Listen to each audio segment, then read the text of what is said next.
Russian soldier Daniil Frolkin from Khabarovsk received 5.5 years in prison. Earlier, he had confessed to the murder of a civilian in Ukraine, but he was convicted not for murder, but under the article on fakes about the Russian military.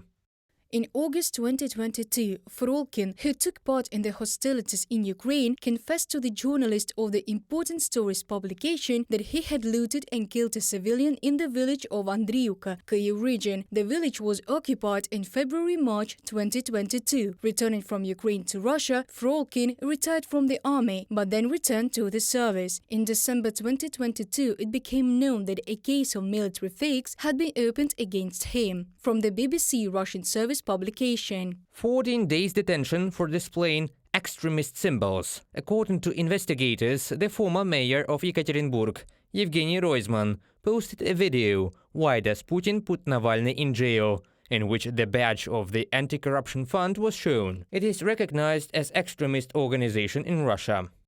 Someone wrote a denunciation that he had posted extremist symbols on Vkontakte, Russian social media. Apparently, it was reposted from Alexei Navalny. The problem is that Roizman is not registered on VK. He has never used it in his life. The repost was made by the Yevgeny Roizman channel, which he himself has nothing to do with. There are 20 similar channels on the VK social network. Yulia Kruteva, wife of Yevgeny Roizman, in an interview with Current Time. The mother of a Russian activist Valeria Zotova, who was arrested in Yaroslavl, was accused of justifying terrorism and calling for extremism on the internet. Mother of Zotov was charged for 2 comments, in one of which she allegedly wrote the words "Russians" and "nuclear weapon." Recall that her daughter Valeria was arrested in the case of an attempt to set fire to a collection point for aid to the mobilized. 2 articles do not lose popularity in Russia: discrediting and fakes about the Russian army.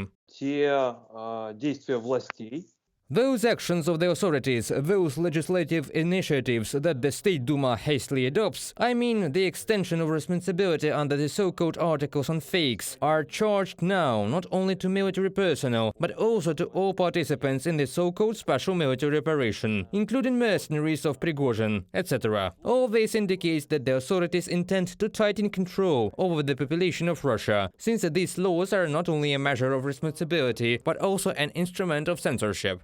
A Samara communist who filmed himself listening to Putin's message with noodles on his ears was fined 150,000 rubles in the case of discrediting the Russian army. In Moscow, a court arrested media manager Ilya Krasilchik in the case of spreading fakes about the Russian army in absentia.